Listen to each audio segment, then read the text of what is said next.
Boa tarde a todos. Vamos iniciar mais uma sessão do Laboratório de Investigação do Mestrado em Ciência das Religiões. Neste caso, esta sessão, que já estava, aliás, programada há algum tempo, desta série, que vai até ao verão. Portanto, estamos a ouvir investigadores ligados à ciência das religiões, que falam sobre os seus trabalhos de investigação, aquilo que se interessaram em estudar, em investigar, em pesquisar. E hoje temos connosco a mestre Natasha Martins, portanto, recentemente concluiu o seu mestrado em Ciência das Religiões, que vai falar sobre a arte no candomblé, uma análise feminina das obras de Neves e Sousa. Portanto, a Natasha terá 20 minutos para falar e depois, se alguém tiver alguma questão que gostasse de colocar, ou aqui no chat, ou pessoalmente, levantar a mão e depois colocar, poderá fazê-lo, tá bom? Ok, então Natasha, faça favor.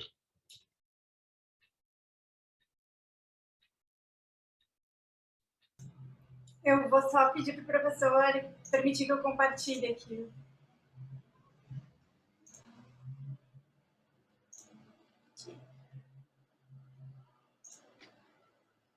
Não quero fazer propaganda para o Canvas, mas eu usei aqui.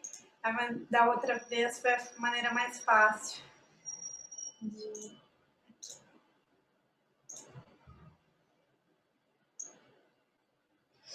Opa!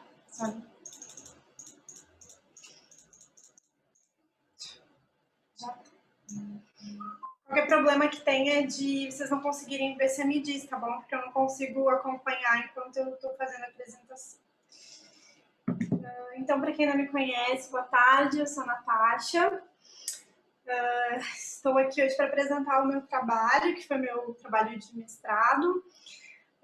Até fiz uma alteração no nome, porque já defendi o trabalho e como sugestão de algumas da própria banca, uma pequena alteração no próprio nome, né, do título do trabalho, com uma leitura feminina das obras de Neves e Sousa, mas o foco aqui continua sendo arte no candomblé, e o meu orientador foi Paulo Mendes Pinto.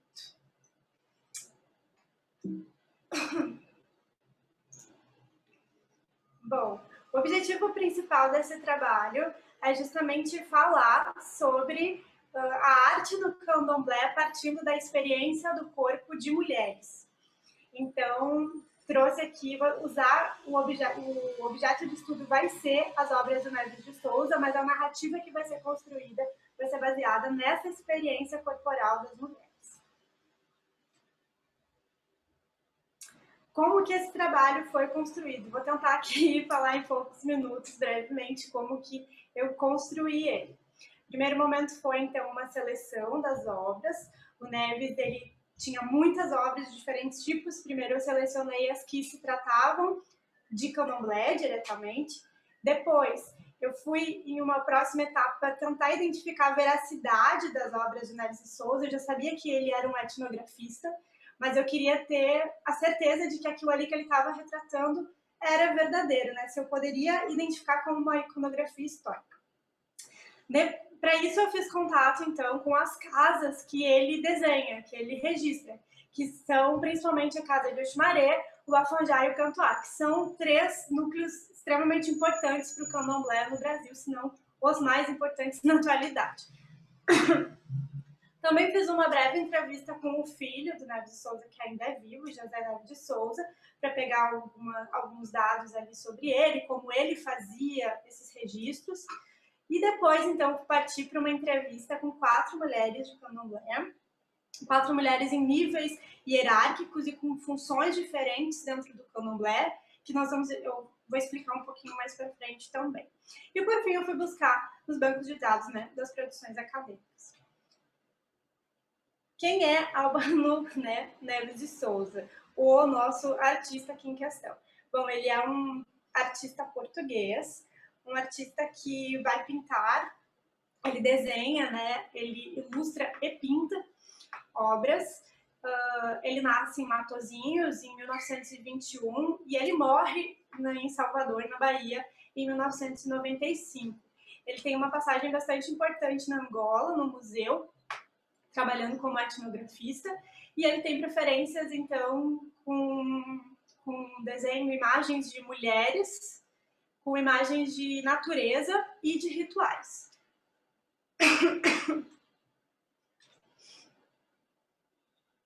O candomblé. O candomblé, ele é uma religião brasileira, né? Uma religião que a gente pode chamar aqui de um conglomerado cultural, justamente fruto dessa mistura que é ocasionada historicamente no Brasil.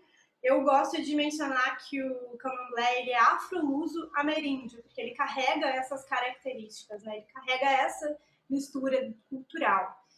O candomblé é uma religião que tem como base, né, na sua origem, o papel da mulher como papel matrifocal, aqui, tanto que se chama de uma religião matrifocal, matrilinear, é muito comum usar essas palavras para identificar o candomblé, mas ele realmente inicia com mulheres, né? São as mulheres que vão à frente e criam um candomblé. Não é que não exista presença de homens nesse momento, mas as mulheres é que realmente fazem a frente para a criação do candomblé. É uma religião também que vai falar o tempo todo sobre fuga e encontro, né? Fuga daquele próprio momento em que os negros escravizados sofriam, fuga da condição que eram impostos, muitas, né, na sua grande maioria de vezes, e encontro, que é esse resgate, né, esse resgate da sua identidade, resgate cultural, resgate de encontrar também a si mesmo, quem eles são. Então, a gente vai falar de arte dentro do candomblé, né, dentro da performance ritual de candomblé, e a gente vai ver o tempo todo esse diálogo, né, de movimentos de fuga e movimentos de encontro. O corpo, então, no candomblé, é o nosso grande maestro. O corpo vai ser um dos elementos aqui de maior importância quando a gente fala de candomblé, quando a gente fala de performance ritual. E esse corpo, ele então carrega os mitos. Esse corpo, ele vai falar, ele é que vai transmitir a mitologia, mas ele também tem uma importância de preservar a identidade. Esse corpo é memória, ele traz suas memórias e ele assim transmite essa memória também. Esse corpo, ele precisa ser preparado, né? Então existe toda uma preparação, um rito iniciático, em que o corpo é preparado para receber o sagrado. Logo, o corpo é sagrado, porque ele se funde ao sagrado ao mesmo tempo. Aqui a gente fala de incorporação quando a gente fala de candomblé. E o ato de incorporar é um ato de receber esse sagrado, que se considera sagrado, que aqui nesse contexto são os orixás, e também manifestar esse sagrado. Então, o corpo ele é um meio, né, de conseguir fazer tudo isso. Aqui a gente tem uma Boa tarde, professor. A gente tem um breve organograma aqui para identificar, né, os níveis hierárquicos do candomblé. Então, vou tentar passar rapidinho aqui para vocês. Esse é o quadro que é o caminho iniciático, né, do candomblé, basicamente, o caminho que as pessoas passam quando elas entram no candomblé. A Bian, então, vai ser a não iniciada, ou seja, é a pessoa que está no candomblé, ela participa dos ritos, mas ela ainda não fez o rito iniciático. Ela ainda não entrou para a família de santo. O que diz é ela não fez a cabeça, ela não fez a feitura dela. Depois disso, ela passa, então, a ser Iaô, no momento em que ela é iniciada, que ela faz a feitura de cabeça dela. Ainda há a Ogã, que são os responsáveis pela música, geralmente homens, na sua grande maioria, e o Ogã, e ainda tem a Eked, que é uma adepta que ela tem como função fazer com que tudo dentro de um terreiro esteja perfeitamente organizado, ela tem como função cuidar dos orixás. A Eked não incorpora, também o Ogã não incorpora, né? Quem incorpora é a Iaô. Então, a Iaô sobe de nível e ela pode, então, ser uma Ebomi. E uma Ebomi, então, é uma Iaô que já completou 7 anos após a sua feitura de santo. E depois de ser Ebomi, ela ainda pode entrar numa categoria de ser mãe de santo, né? Uma Yalorixá, que é quando ela abre o seu próprio espaço, abre o seu próprio terreiro e assim continua toda a jornada. Para esse trabalho, como eu falei antes, eu fiz uma entrevista com 4 mulheres, uma delas é a Bian, outra é a Yaô, uma é a Eked, e a outra era uma Bian, uma Eked, uma Ebomi e uma Mãe de Santo, no caso aqui, uma Yalarixá. Um dos grandes desafios para mim nesse trabalho, e eu achei importante trazer qual foi a minha maior dificuldade para fazer o trabalho, foi porque em um determinado momento eu parei no meio dos textos tentando separar aquilo que era arte e aquilo que era religião. E quanto mais eu lia, eu tentava identificar e perguntava para pessoas que eram da área da arte, perguntava para pessoas que eram da área da religião, menos eu conseguia solucionar meu problema. Então eu percebi que se tratavam de 2 palavras extremamente difíceis de conseguir, né, resumi-las, assim, de conseguir identificá-las. Esse era o primeiro ponto. E depois eu cheguei em Roger Bastide, que é um antropólogo bastante importante, né, para dentro dos estudos de religião. E ele me fez entender que isso que eu estava tentando fazer nessa separação do espaço do que era arte, do espaço que era religião, era uma visão muito ocidental sobre as religiosidades. E que essa separação ela não cabia para todas as religiões. E, portanto, no momento em que eu parei de querer separar arte e religião, foi quando eu consegui, de fato, deslanchar do trabalho e realizá-lo, concretizá-lo. Aqui, então, vai um gráfico, né, sobre a performance ritual do candomblé, onde eu trago os principais elementos que a gente identifica dentro de um ritual de candomblé. Algumas pessoas podem achar estranho o fato de ter gastronomia aqui no meio, né? Mas a gastronomia no ritual de candomblé, o alimento, ele não só é uma oferenda, mas o alimento ele precisa ser apresentado de uma maneira muito requintada, né? Eles têm muitos passos para o alimento ser servido, desde a hora que se tira o alimento, como você tira, como você prepara, é tudo muito minucioso. Então, a gastronomia aqui, ela vem aqui como um elemento que compõe todo esse ritual, porque ela também não é de qualquer jeito, né? Ela tem todo... Há uma arte para esse alimento. É que a gente vai, claro, ver o teatro, a dança, os gestos, a movimentação, os objetos cenários, vestimentos, ornamentária, a música. Interessante só salientar que eles todos funcionam juntos, né? A gente nunca fala de um elemento, de um componente artístico separado. Eles precisam estar todos organizados e juntos coletivamente. Então, eu trouxe uma das obras aqui que eu mostrei para essas mulheres, né? E elas, então, falam sobre essa obra. O modelo do Peter Burke é bem esse, é a gente mostrar a obra para a pessoa que a gente deseja mostrar, assim que se faz, né? Esse modelo que ele traz, é mostrar as obras e que a pessoa fale livremente aquilo que ela sente, aquilo que ela tem nas memórias, os símbolos que ela consegue identificar.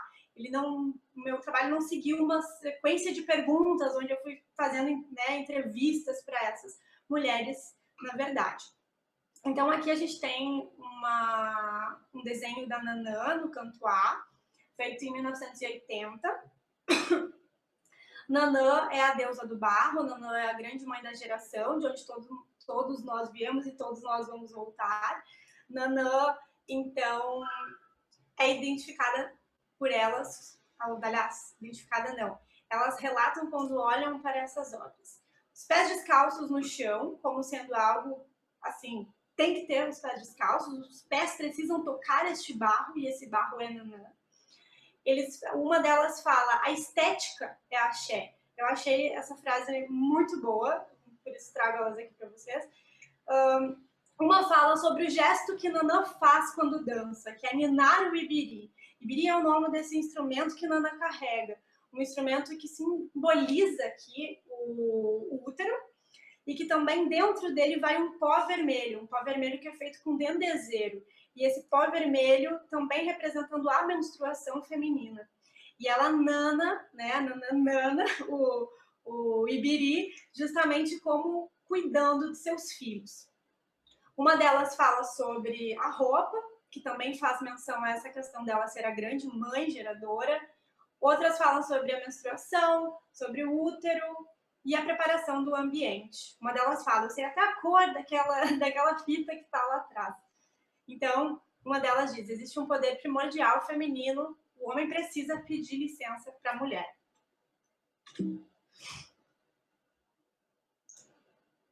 Aqui, Dona Kalu, que é uma das obras que foram muito importantes, porque foi graças a Dona Kalu que a gente conseguiu identificar, assim, dar um passo à frente quanto à veracidade das obras, né? Dona Kalu, as obras foram apresentadas para as casas em que o Neves ele registra, e numa dessas casas, que foi o Afonjá, a gente envia essas imagens e eles me responderam, no caso, falando que essa era a Dona Kalu, que era uma senhora que foi mãe criadeira, mãe cuidadora. Uma mãe criadora é uma função dentro do candomblé, uma categoria, uma função ali, que uma pessoa que já há muito tempo de candomblé, ela ocupa durante a iniciação de outras pessoas. E o objetivo ali, né, que ela tem que fazer justamente nesse momento da iniciação é cuidar desse iniciado, né? Ela tem que cuidar do neófito.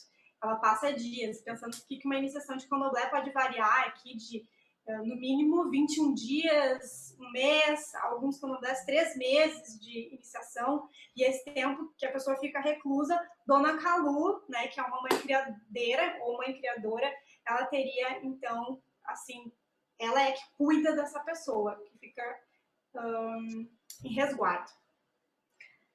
Aí, claro, de Dona Kalu, elas falam muito mais coisas, né? Ela fala, o rosto da sabedoria, o rosto da serenidade, é com essa que a gente aprende dentro do candomblé. São as frases que são faladas sobre Dona Kalu, mesmo sem saber que ela era uma mãe criadeira. Também é curioso.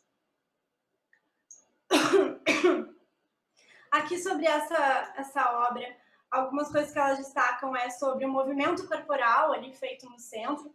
Elas falam da roda no sentido anti-horário, como uma menção de voltar para o passado, como uma menção de resgatar as raízes, resgatar a sua identidade.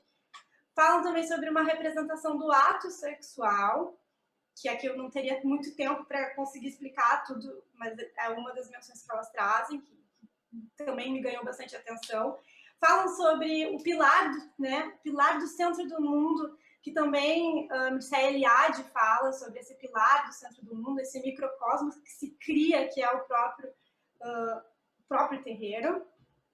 Falam sobre a função social da comunidade, e aqui também lembrando que performance ritual, a performance, quando a gente tem pessoas assistindo, as pessoas que assistem, elas fazem parte do ritual, então fazem parte dessa performance, né? Então, a importância dessa comunidade ali ao assistir.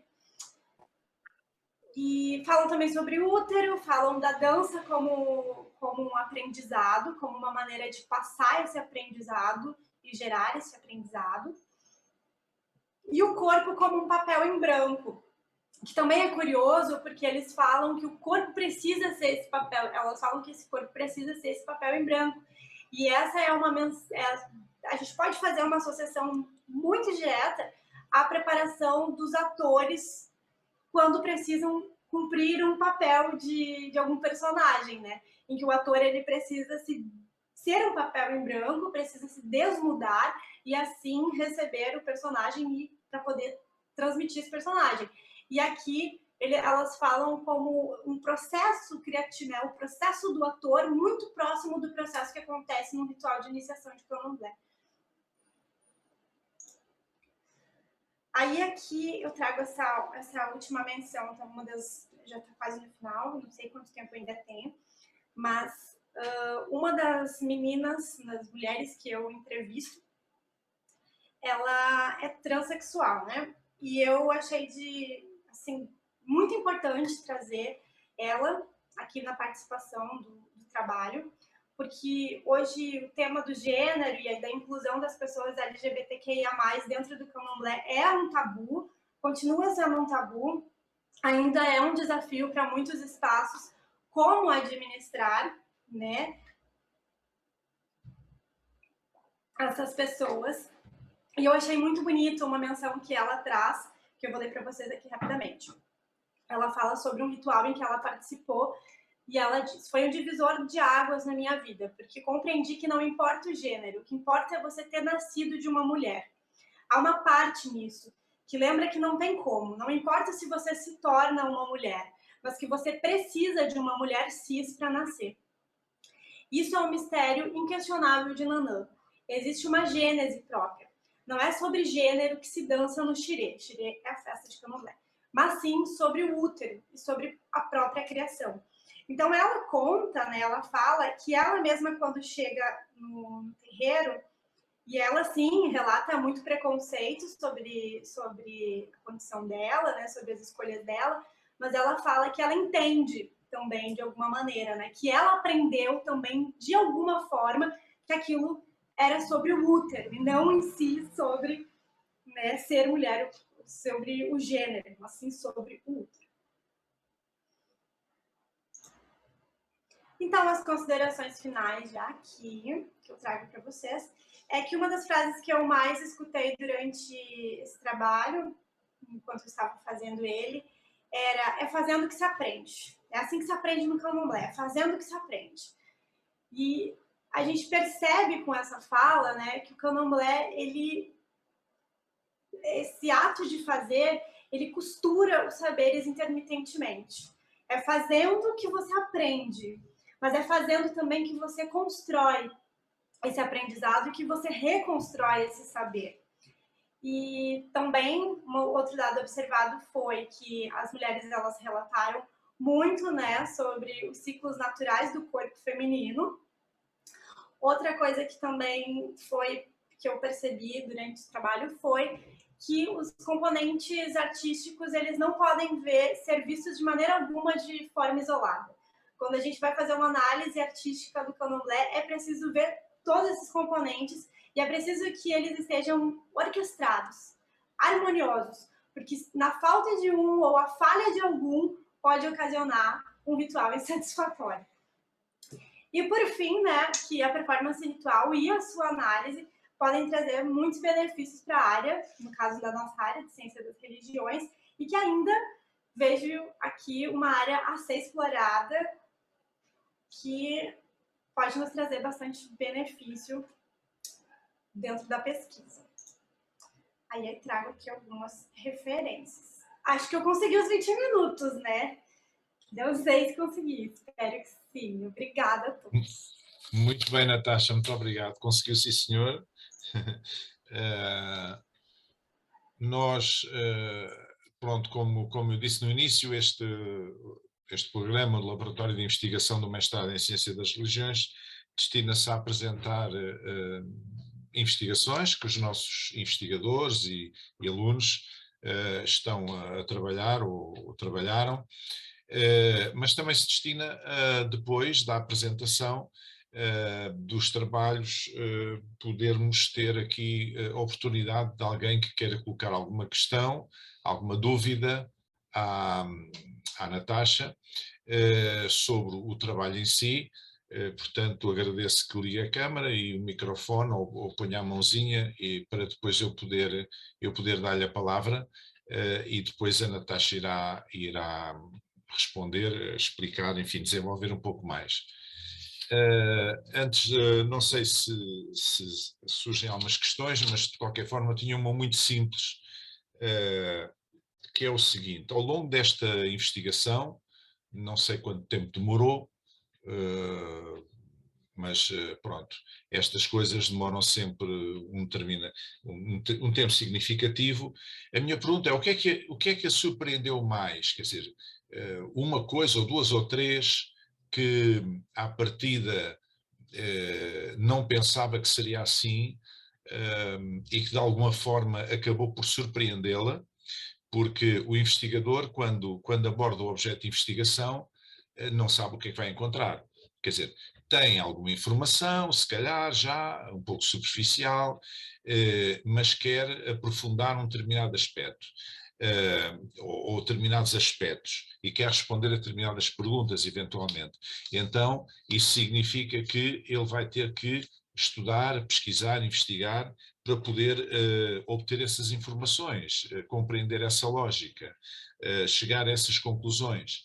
E, portanto, a questão é se ao longo deste percurso da investigação houve coisas, situações, práticas, crenças, liturgias, sei lá, alguma coisa que de facto a Natasha não estivesse à espera e que para si foi novidade ou que achou mais interessante. Se há alguma coisa, algumas coisas a surpreenderam. Que boa pergunta. Obrigada, Cris. Eu primeiro também foi uma. Eu já imaginava que não haveria muita literatura da onde eu tirar, né, informação, mas eu, sendo o Candomblé uma religião que é matrifocal, né, ela é tão focada nas mulheres, as mulheres têm uma importância tão grande dentro do Candomblé, e isso também vem já de uma herança histórica do próprio Brasil, né? Eu me surpreendi de não ter literatura focada na mulher, assim, né? A gente tem bastante coisa escrita, a maioria é por homem, a maioria esmagadora, e quando tem algumas literaturas sobre mulher, ela não parte da experiência do corpo da mulher, ela não dá voz à mulher, ela vai acabar resumindo aquilo que outros homens antes falaram também. Então, esse foi o primeiro ponto que bastante me surpreendeu, porque eu já sabia, mas eu não imaginei que era tanto. O outro ponto também foi a questão dos detalhes do ritual do Candomblé. Ele é muito detalhado. E aí é que tá, né? O Candomblé, ele tem uma organização que é própria. Cada terreiro tem os seus moldes. Então, não existem coisas que são modelo padrão, mas existem coisas que são daquela linhagem, são daquela família e daquele lugar. E isso era muito difícil, porque alguém vinha e dizia, isso é com uma folha tal, e alguém dizia, não, não é com essa folha não, é com a planta tal. E eu não sabia, né, o que eram. Os próprios mitos dos orixás. Existem mitos diferentes em famílias diferentes. Uma família vai contar um mito sobre um orixá de uma maneira, em outra família é um mito diferente. Não é a mesma história. Então, também a interpretação, né, desses mitos, ela acho que é uma dificuldade, foi uma dificuldade, mas o detalhe os detalhes são inúmeros. Inúmeros. Eu já estive no Candomblé, né? Eu já participei assim, de rituais de Candomblé. E eu via as pessoas fazendo e pensava, nossa, como eles trabalham, fazem muito, ficam muito tempo ali. As pessoas passam horas, dias no Candomblé, trabalhando, né? Fazendo coisas. Mas eu não imaginava que existia uma minúcia tão grande em cada detalhe do processo. Isso para mim foi muito chocante. E realmente muito, muito detalhe. Quem é de Candomblé sabe muito bem. Sim, esse primeiro aspecto, o primeiro aspecto que citou, de haver pouca informação ou pouca bibliografia do ponto de vista da mulher, não é? No Candomblé, eu até de certa forma até compreendo melhor, não é? Porque, aliás, isso coloca-se em muitos outros contextos, que os investigadores às vezes querem estudar um determinado assunto, querem aprofundar um determinado assunto e há falta de literatura e às vezes acabam por não encontrar sequer literatura em português e só vão encontrar em inglês ou em francês ou noutra língua. Agora, esse segundo aspecto que citou é muito interessante, é uma espécie de uma heterodoxia, portanto há uma coluna vertebral, mas depois é como se cada terreiro tem a sua própria, uma certa autonomia, uma certa liberdade para interpretar, digamos assim, portanto a liturgia adequada. Isto faz-me suscitar um pensamento que é o seguinte, muitas vezes em ciência das religiões, as pessoas gostam muito de colocar rótulos. E, portanto, colocam um rótulo, olha, estes são católicos, pronto, estes são evangélicos, pronto, os outros são não sei quê. E esquecem-se que, entre os católicos, há inúmeras correntes, inúmeras sensibilidades, inúmeras diferentes liturgias também, entre os evangélicos ainda há mais, Portanto, há uma diversidade, uma heterodoxia muito grande, e quando nós queremos estudar o fenómeno religioso, de facto não podemos partir de início com uma chapa, como diz, isto é assim, isto é assim, isto é assim. Não é. Dentro de cada um desses itens existem uma grande diversidade, muitas vezes, que é difícil até a um único investigador conseguir chegar ao fundo, não é?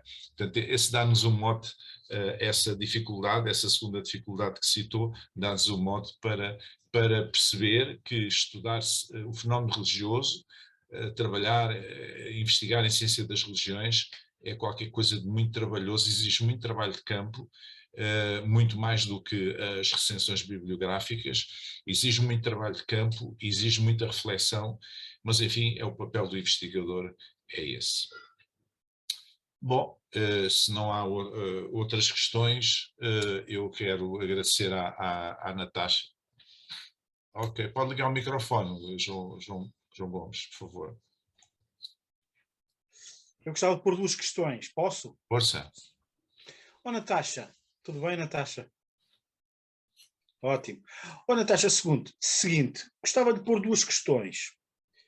Primeira questão, você vê alguma ligação, alguma ponte entre a dança do terreiro candomblé e a dança dos derviches, do sufismo, da escola sufista? Nota aí algum paralelo? É a primeira questão. Segunda questão, interessavam mais os paralelos do que as diferenças, entende? Se nota alguma ponte. Segunda questão, na doutrina do candomblé, você pode fazer algum paralelo nesses, eu não sei como é que é de chamar, esses deuses, não é? Deuses, Natasha, é isso? Foi boa a sua questão, até porque a Lidice mandou aqui no reservado. Não, mas espera, Natasha, são deuses que vocês chamam... São deuses, mas tem nomes diferentes para cada nomes lugar. diferentes, não é? Pronto. Eu gostava de saber o seguinte, se você nota algum paralelo entre esses deuses e a tradição mais ocidental dos, sei lá, dos gnomos, dos duendes, das fadas, das ondinas, são espíritos de natureza mais ligados ao elemento água, ou dos silfos ligados ao ar. Pode-se estabelecer aí algum paralelo? Volto a repetir, interessa mais os paralelos, as pontes, do que as diferenças. Pronto, são duas questões, estão feitas. Boa, eu gostei.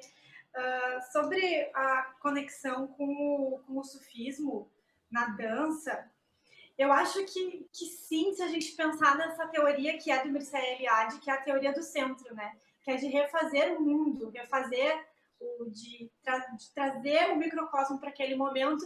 E aí sim, aí teria a ideia do círculo, né? Das danças circulares. Sim, teria essa ligação com a há um centro então, nessa dança. Sim, há um pilar. Quem é que ocupa esse centro, Natasha? Um pilar, que é o mais importante. O pilar? Um pilar. Esse pilar, ele é preparado, né? Ele não é qualquer pilar. A função desse pilar, antes desse pilar ser colocado, há um buraco que é aberto.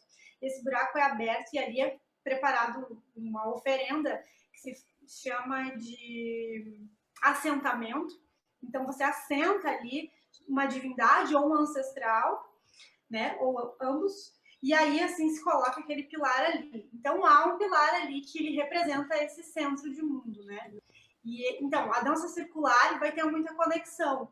Com o Sufi, especificamente, eu não consigo, assim, além da questão circular, obviamente, sim, a da própria música, que também vai fazer alguma ligação, mas, curiosamente, há roupas no candomblé que são de origem islâmica, são árabes.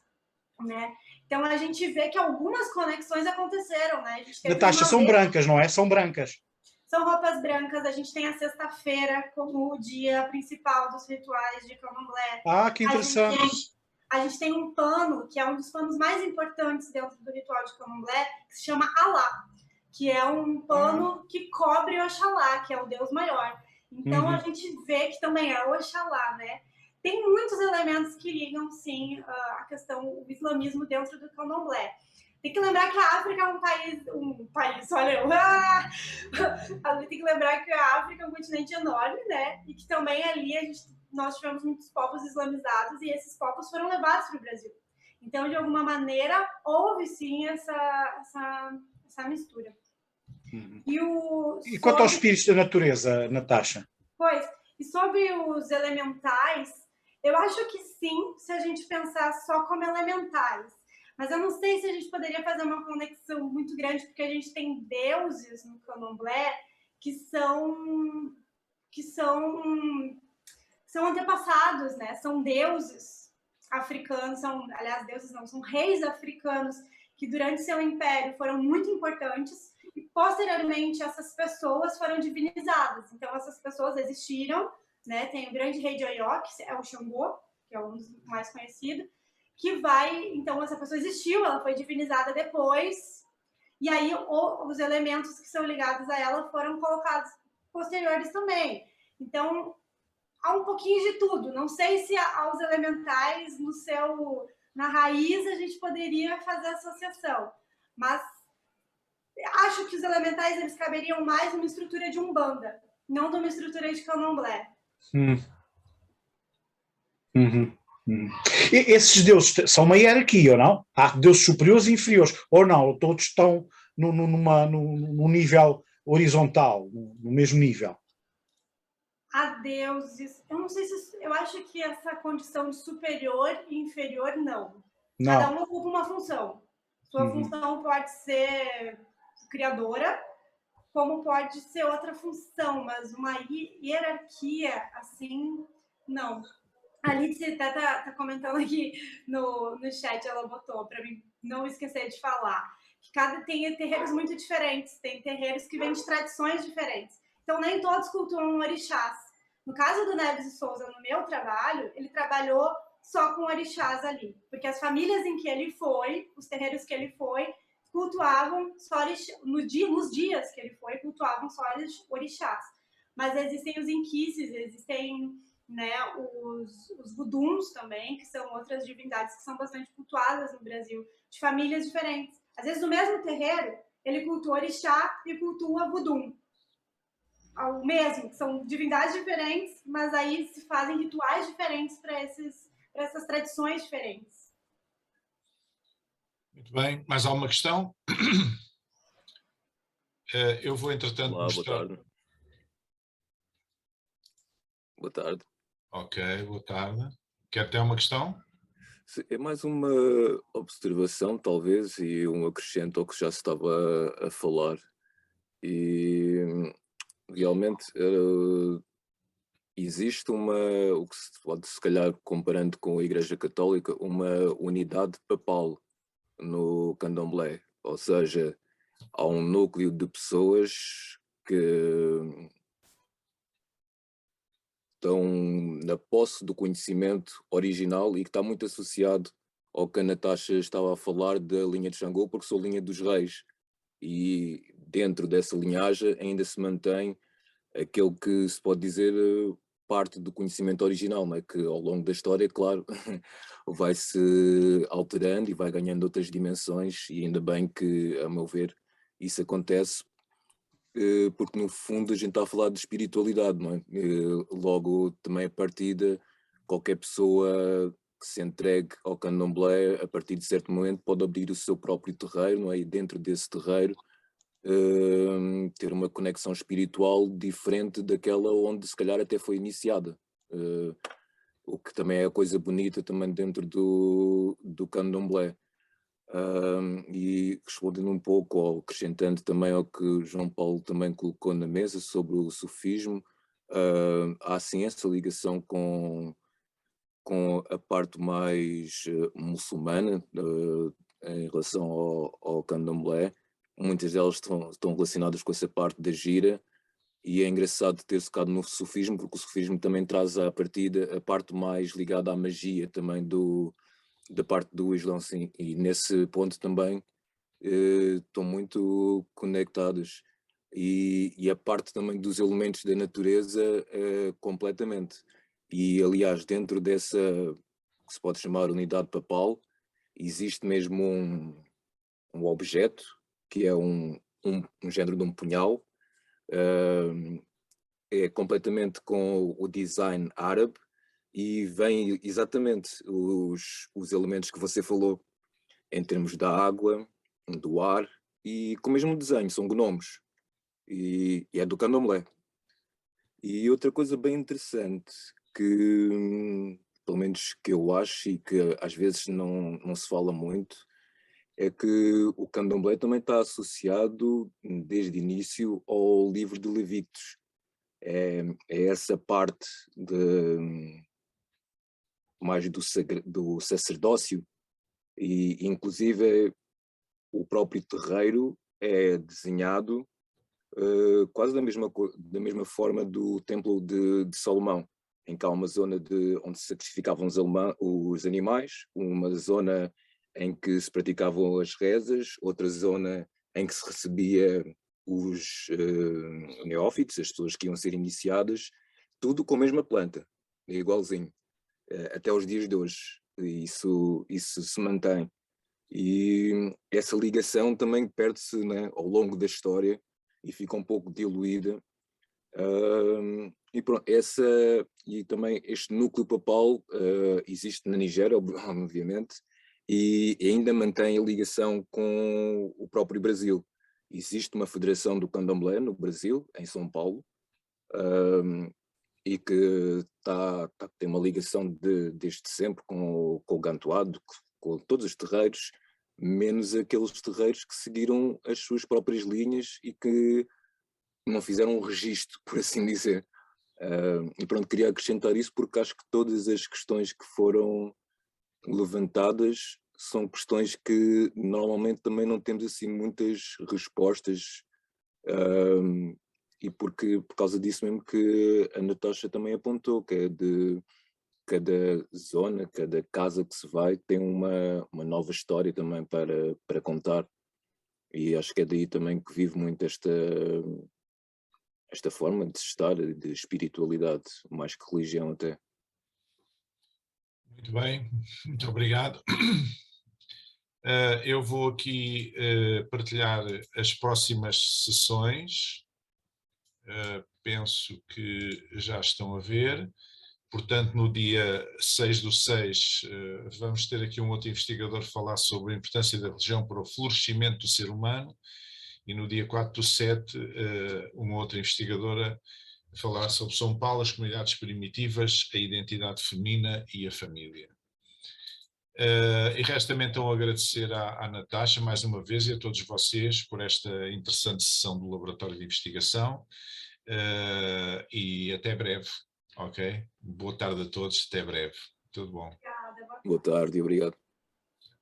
Obrigado, Natasha.